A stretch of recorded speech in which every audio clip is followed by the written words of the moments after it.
इधर आओ देखो डेरा मत यार कल तू वायरल बड़ा कब फ्री फायर खेलेगी फ्री फायर खेलेगा बोलो बोलो फ्री फायर खेलेगा फ्री फायर खेलेगा मैं हरा दूंगा ए खेलबू फ्री फायर खेलबू नाइट वाला हाँ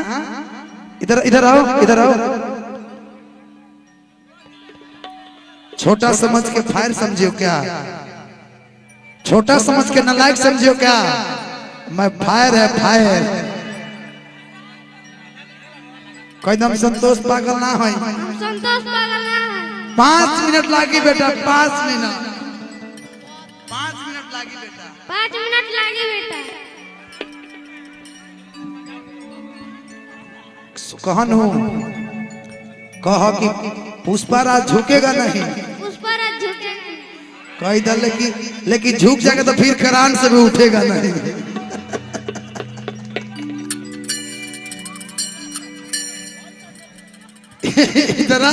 इधर आप पकड़ कही था कि पुष्पाराज केने गइलो ना केने गइल लइका भाई है ना है नहीं तू आवो मरद आओ चप्पल निकाल दो सुनिए ना हाँ के लिए एक लाइन भैया इसके लीजिए ना ये इसके रखी ना अच्छा ये गाना अच्छा गाल एक लाइन तू मरद नहीं माथा के दर्द हो राजा जी ठीक बा ए है ना अच्छा ये कि मरद के जात बड़ा होले छुछुनर हम जानता नहीं अच्छा कि अपन में हर छोड़ी घरवा में सोनर कि जब दोसरा के कोठी निहर बेकरी ए ने हाजी जी तरौआ खान मेहरारू होके हमरा खान मारो चाहे हिनका खान तई कहीं है कि जब मरद से मेहरी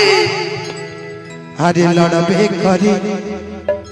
तो भतार माजा बहरी मरबे करी स्केल हमार दी स्केल हां इसके लगा हाँ ओहो आ चोली के हुक लगा बा ठीक नु आ फ्री फायर खेला बा नाइट वाला कि कसिया भी झाड़ लेनी हरे पहन लेनी साड़ी यार इधर आ जाओ बच्चे की तरफ आओ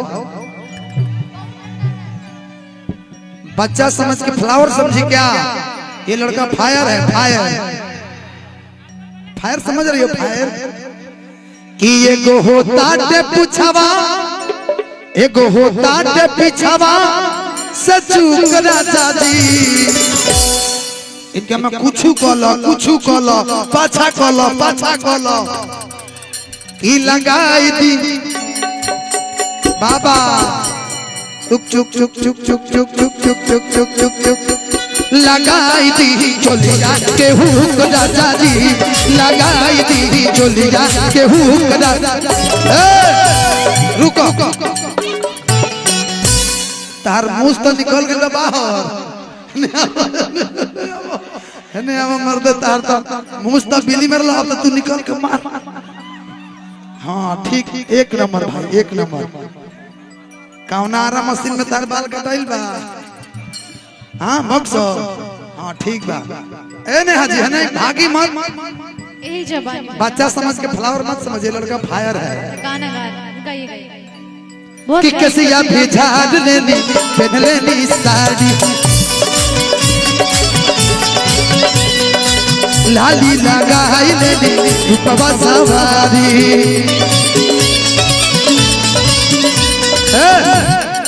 भाई दूर होते चलो सटो सट करा भाई देखा क्या हम देखो कि ये गो होता ते पिछवा सचूक राजा जी ये गो बक्सर घर हो माने बक्सर है नु जिला तब बक्सर में घर बा तो कौन बात के डर बा पकड़ा हाथ पकड़ो तुम कॉपरेट करो यार लड़का डर रहा है सुहाग का पहला टाइम है कि ये गो होता ते पिछवा सचूक राजा जी ये गो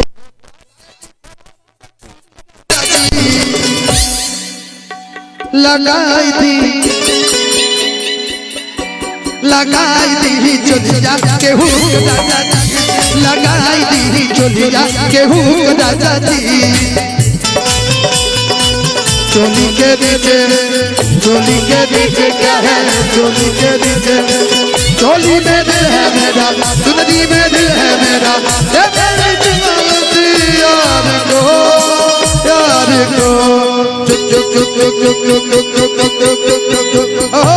चोली के नीचे क्या है चोली के नीचे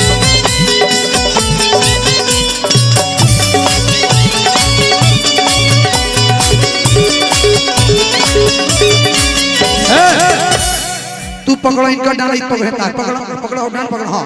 डांड पकड़ो यार पकड़ो हाँ आ कमर सटा के खाली हई करेगा ठीक नु कि कौन तरजिया ई कैलस सिलाई और शॉट यार इतना दूर दूर रहोगे हमसे बर्दाश्त नहीं हो रहा है कि बिल निकलल बावे कि चूहा निकलल बावे बिल छोड़ के कि चूहा निकलल बावे बिल छोड़ के इनकर दिल खो जाता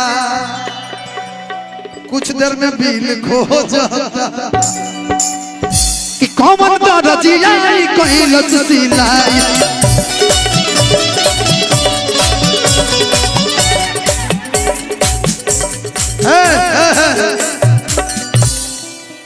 जानती हो कह रहे हैं कि प्यास लगा हो तो चलिए हम आपको बाहर में पानी पिलाते हैं यार गलत मत समझो यार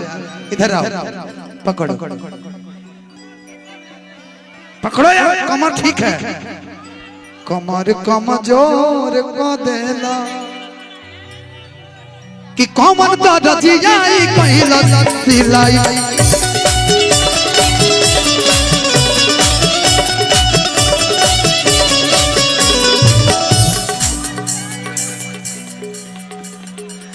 तू ना मान लो तो हम क्या करो तू मानते नहीं खा मानते कि बाटे सके तू कैसे फंसाई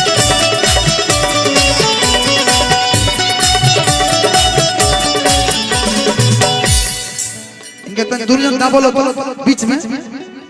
हाँ आएंगे मैं दलो ही में कि कौन तरजिया कैलस सिलाई बाटे सके धूप कैसे फंसाई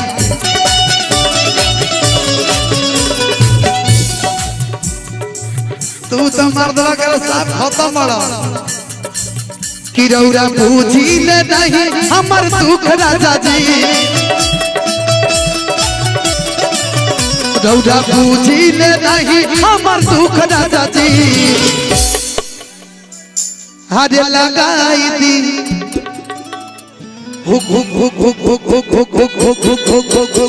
लगाई दी चोलिया के हुक राजा जी ओ लगाई दी चोलिया के हुक राजा जी लाई लाई लाई लाई ला ला ला लाई लाई ला लाई लाई लाई लाई ला ला ला